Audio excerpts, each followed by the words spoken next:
Hello welcome friends, मेरे YouTube channel पे आप सभी का स्वागत है। तो जिस प्रकार से प्रियंका गांधी ने नरेंद्र मोदी को करारा जवाब दिया कि मेरे पिताजी को जिस प्रकार से उनकी हत्या हुई तो उन्हें विरासत में धन संपत्ति नहीं मिली, उन्हें विरासत में शहादत मिली है। तो जिस प्रकार से हम कह सकते हैं कि प्रियंका गांधी अपने गुस्से के रूप में उन्होंने नरेंद्र मोदी को करारा जवाब देती हुई उन्होंने स्पष्ट कह दिया कि नरेंद्र मोदी जी मुझे विरासत में शहादत मिली है। जिस प्रकार से नरेंद्र मोदी बौखलाए हुए हैं, भाजपा जिस प्रकार से बौखलाई हुई है, तो इससे स्पष्ट होता है कि प्रियंका गांधी ने जिस प्रकार से जवाब दिया है उससे तो यह स्पष्ट होता है कि इंडी गठबंधन अपने मजबूत स्थिति में है। नरेंद्र मोदी जिस प्रकार से जनता के बीच झूठ फैलाने में लगे हुए हैं, कांग्रेस के घोषणा पत्र को जिस प्रकार से उन्होंने अपने शब्दों में एक प्रकार से जनता को भ्रमित करने में लगे हुए, जनता के बीच खाई पैदा करने में लगे हुए, उनके बीच में वैमनस्य बढ़ाने में लगे हुए। तो इस प्रकार से स्पष्ट हम ये कह सकते हैं कि जिस पर प्रियंका गांधी ने जो जवाब दिया है बहुत करारा जवाब है और इससे जनता का भी उन्हें बहुत सपोर्ट मिल रहा है।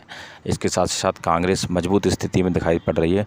इससे स्पष्ट होता है कि जो कांग्रेस पार्टी है उसके नेतृत्व में ही जो इंडिया अलायंस बना है, तो यह मार्जिन बहुत अच्छे मार्जिन से जीतने जा रहा है। 300 सीटों की अनुमान है कि 300 सीट मिल सकती है और जो 300 सीट मिलने का जो अनुमान है वो उससे ये बात तो क्लियर होती है कि जिस प्रकार से प्रियंका गांधी जी ने ये गुस्से में जो जवाब दिया है वो यह दिखाता है कि कांग्रेस पार्टी अब मुद्दों पर बात कर रही है। कांग्रेस पार्टी ने अब इशू को भटकाना नहीं चाहती है। उसने बिल्कुल सही मुद्दे उठाए हैं, जो जनता के बीच जाकर ऐसे मुद्दे उठाए हैं जो जनता को ऐसा लग रहा है कि अब कांग्रेस पार्टी अपने अच्छी स्थिति में है। क्योंकि जिस प्रकार से भाजपा ने नफरत, झूठ फैलाया है, तो उसकी खाई को भरने के लिए प्रियंका गांधी अब के नेतृत्व में कांग्रेस पार्टी अच्छा काम कर रही है।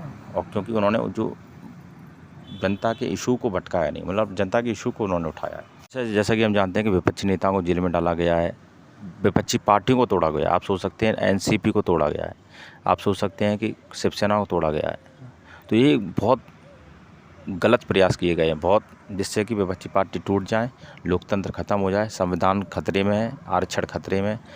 तो हमें इन सभी चीज़ों पर विचार करना चाहिए। तो कांग्रेस पार्टी जो समानता की बात करती है, जो अधिकारों की बात करती है, जो संविधान को एवं लोकतंत्र को बचाने की बात करती है, तो इससे एक बात स्पष्ट होती है कि जो कांग्रेस पार्टी है उसके नेतृत्व में ही इंडिया अलायंस अपना अच्छा पोजीशन पे आएगा और 300 पार सीटों का अंदाज लग रहा है कि 300 पार सीटें आराम से आ सकती हैं।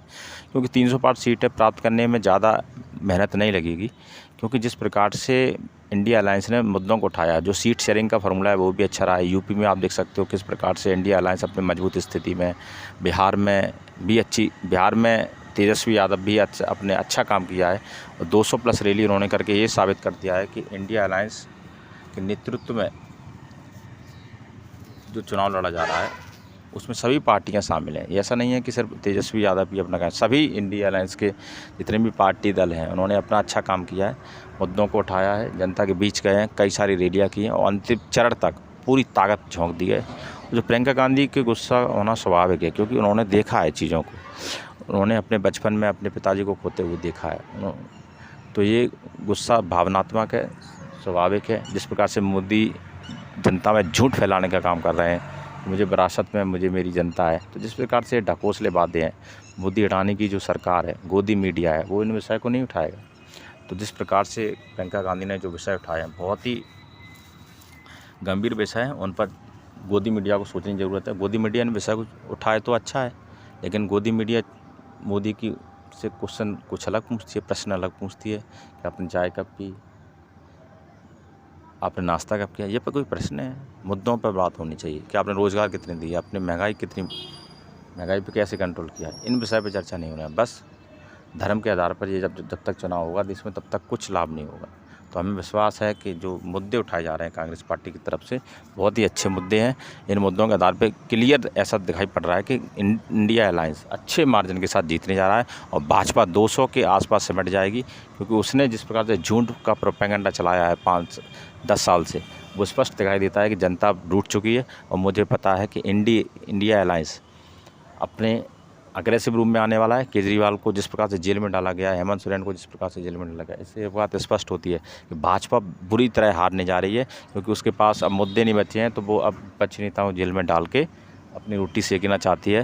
मुझे विश्वास है आपको मेरा ये कंटेंट पसंद आया होगा। आप मुझे सपोर्ट करते रहिए, मेरे चैनल को सब्सक्राइब कीजिए, जिससे कि मैं अधिक से अधिक आपको अच्छा कंटेंट प्रदान कर पाऊँ। मुझे विश्वास है आप मेरे इस कंटेंट को सपोर्ट करते रहेंगे और मेरे चैनल को सब्सक्राइब कीजिए। बहुत बहुत धन्यवाद।